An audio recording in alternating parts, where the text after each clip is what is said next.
Hi again then guys, and welcome to another speed build on Forza Horizon 3, this time for another DLC exotic, the Ferrari F50 GT.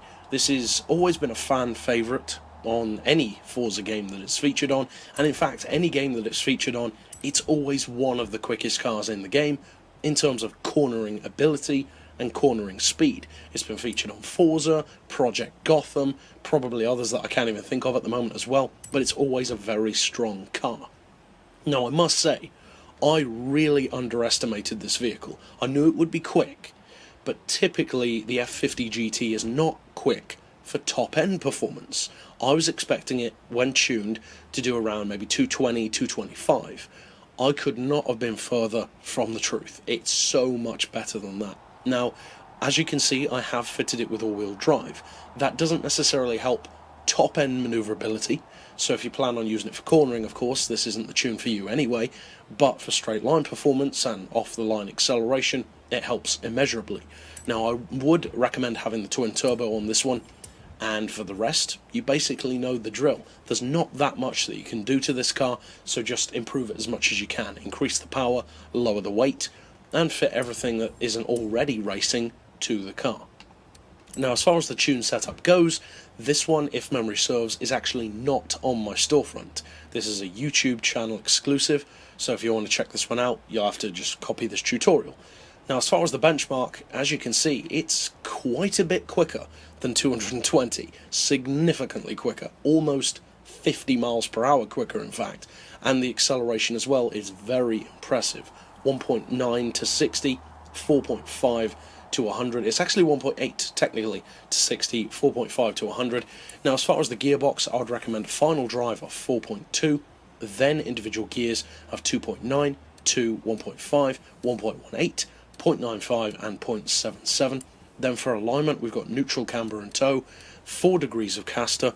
You could take that higher if you want to stiffen it up a bit more. It's down to personal preference. Anti-roll we've got on 31 front and rear, springs on 120, 203, and I've opted for the lowest ride height. Dampers we've got on 12, 18, 6 and 8. Aero you want as low as possible for top end performance. Obviously you want it higher for cornering, but again that's not the purpose of this tune. As far as the diff, I've got 100% on acceleration, 0 on decel, and for this particular car an 80% split in favour of the back end, which is of course a bit more tail happy than we typically have. I tend to go around 70%, but for this car it seemed more appropriate to improve that manoeuvrability, and because it's so light anyway, you really don't need a massive amount of grip going to the front end because it's already so good around corners, it's so light, it's so focused. So all that remains of course is to actually take it out on the street to see what it can do. Now, one of the main distinctions that the F50 GT offers over many of the other extreme track cars in the game, not necessarily all of them, but many of them, is that it can actually genuinely offer huge straight line performance. Some of the other track cars can be made to have pretty good top speeds, stuff like the Mono, but most of them typically don't. Even stuff like the Ariel Atom isn't really that well suited to top end acceleration.